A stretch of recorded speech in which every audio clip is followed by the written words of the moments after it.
Good morning. This is J.D. Henry with the Key to Understanding Credit. We have part two today with Dr. Tom Wood, a retired psychologist from Sam Houston State University, and we're critiquing our book today, The Key to Understanding Credit, and talking about who really that book should fit and how it should work. Welcome again. Thank you. Well, the book is small but concise. And you're not going to get people to read a 300-page book. Right. So one of the things that I liked best was the fact that it hits all the high points. And it explains things very, very well. And as you said, wouldn't it have been great to have a book like this Sure. when we were starting out? I started out, my first professional job was at, maybe $6,000 a year. And so when credit cards came out, this was a way I could get a few things that I couldn't afford on my salary. And I soon learned that's not the way it works. And I think I ended up getting a bank loan because the interest rates on the credit card were mounting up. So every week I get a invitation from a credit card company. And they're making it so easy. And even people that have poor credit will get, maybe at a very high interest rate or something, but it's kind of preying on people. And I thought it was always thought it was interesting that the people that are the most, those who have the most money get the lowest interest rate, whereas those who are not doing so well get a very high interest rate. Somehow, that doesn't make a good sense to me. Sure. But again, and we mentioned earlier, that it's the individual that is responsible. But I think, society, I think they've also, as you've said, they are raking it in. Well, these credit card companies have made it too easy for you to get credit, and that's what it's all about. It's not about you as their customer. They don't care about you as their customer. They want you to be a slow pay. They want you to default on that because they're making trillions and trillions and trillions of dollars off of it. So you make the system work for you. And of course, you get you one credit card to start off with. You manage it. You pay it on time every month. Build the credit. It'll have all of them have a credit limit. Like if it's $1,000 limit, as you know. You don't go out and charge $1,000 because you wanted the new and latest, greatest cell phone. Because when you get that bill in, then you have buyer's remorse. It's the same thing that, say, well, hey, let's go to happy hour today at 4:30. Well, so you go to happy hour and your friends are in there and you have 2 or 3 drinks. So you get real happy, Tom. Next thing you know, you have bought a round of drinks for your friends. And then 30 days later, that bill comes in and you wished you hadn't have done what you did and you're not happy anymore. So it's about choices, and life is so simple, but it's not, because everything's about choices. It's like what we're going to wear today, how nice are we going to be to our wives or girlfriends, where are we going to shop at, how are we going to take care of our business. So it's just boils down to choices. And is it easy? No. You have to discipline yourself. It's no different to saying, hey, I need to lose 20 pounds. Well, how am I going to do that? Well, I've got to write down my goals on how I'm going to do it and what sacrifices I'm going to make. I'm not going to go home and eat butter pecan ice cream every night, which I love it, and that'd get me in trouble. Next thing you know, I said, well, how did I gain this weight? Well, I know how I gained it, and it's up to me, though. But that's what it's about, choices, Tom. I'm very proud of my credit score. Amen. I've worked hard to get it there. The problem with that is people will give me money. Sure. I'll get something in the mail. Here's $25,000 for you. Just sign this and send it back. So some of the things are very tempting, like, when you can get whatever you want because, the bank or whatever will credit you just, sure, how much do you want? So you really have to maintain some self-control over that, or you can get in really big trouble. Well, it is self-discipline.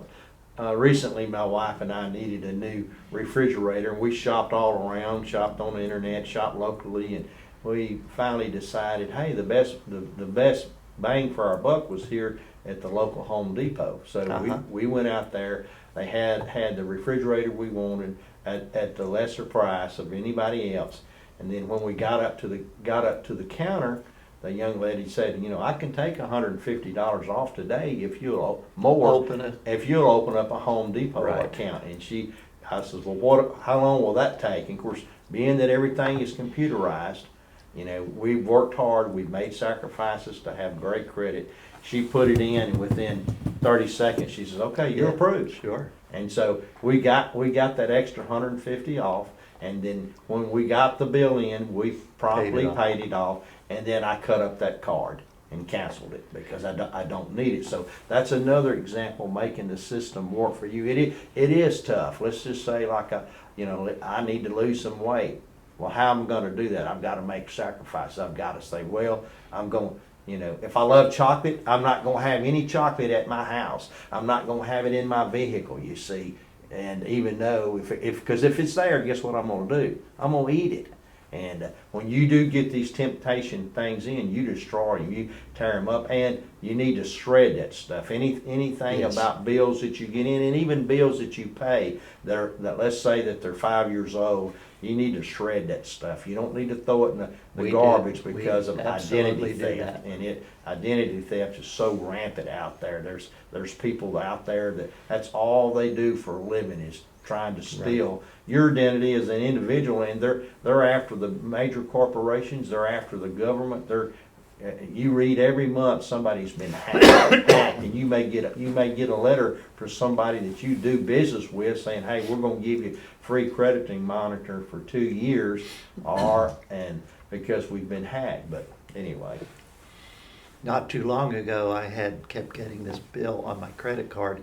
Somebody up in New Jersey was charging rental cars on my credit card. Riding on you for free, Tom. Ain't that nuts? I couldn't believe it. But, you know, Home Depot is basically my home away from home. There you go. And what we like is when they say a 6 months no interest, 12 months no interest, because if it is large, like we redid our kitchen and had all the appliances, and we had no interest for like 36 months. So that's like getting money for free.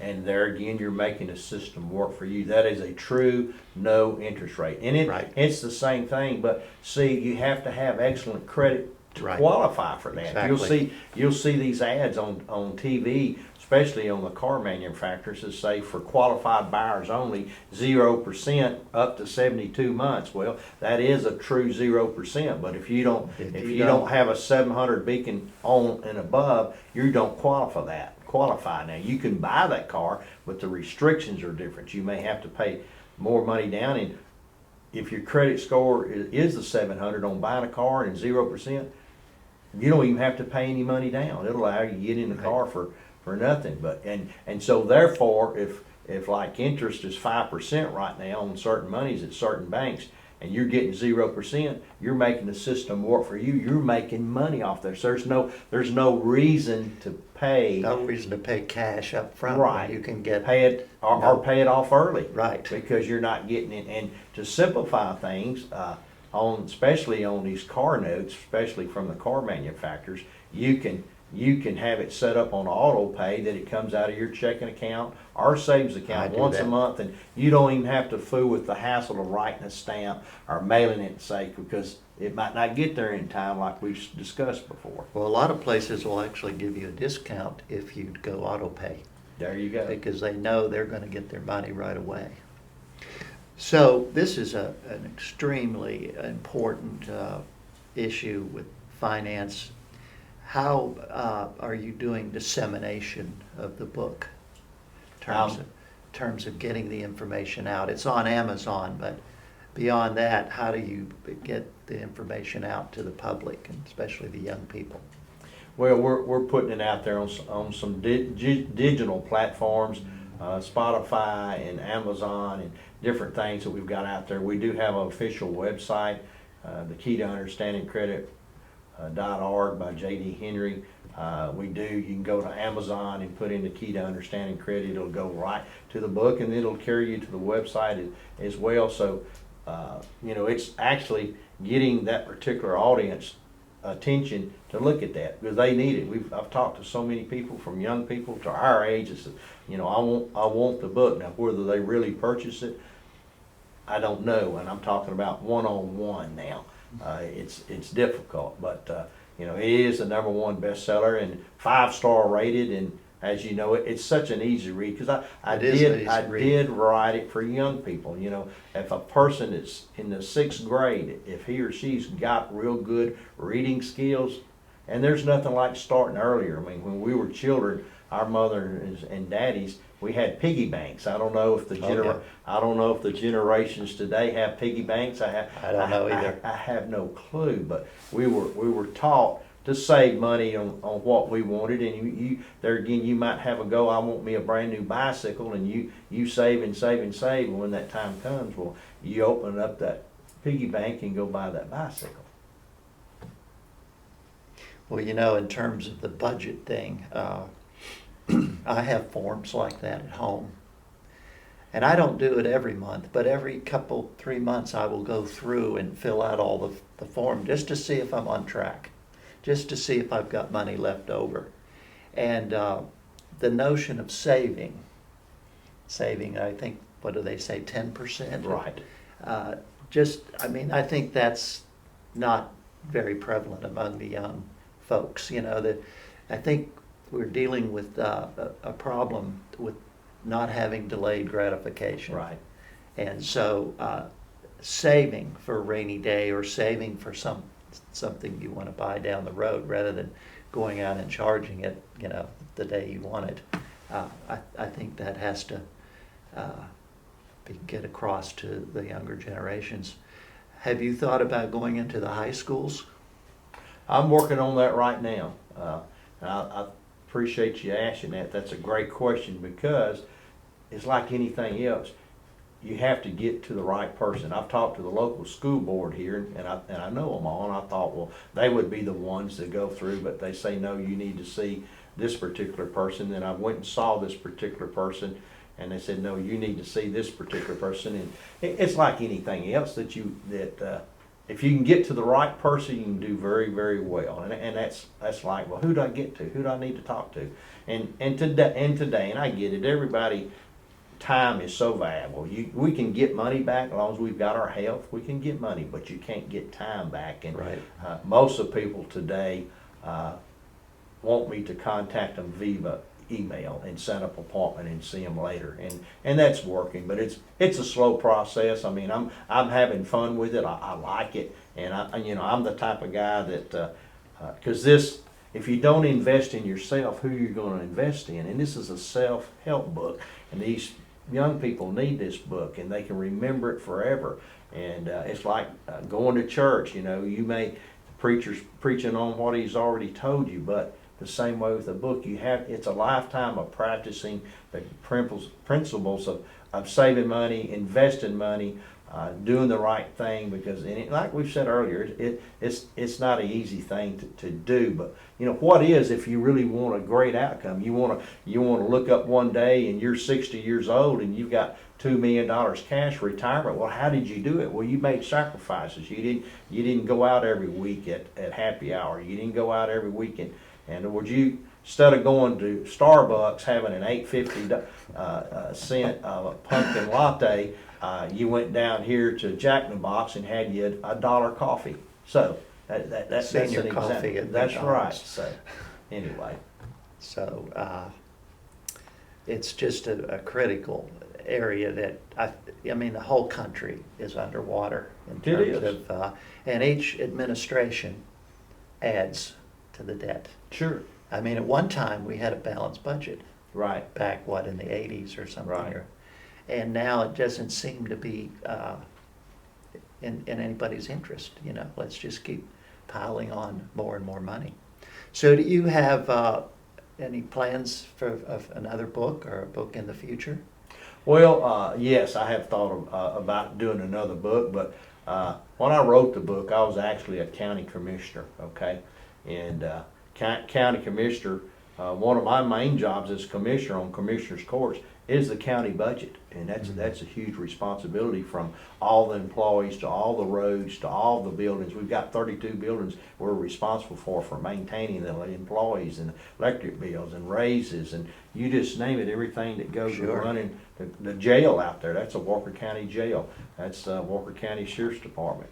But I haven't had the time. I retired last year, okay?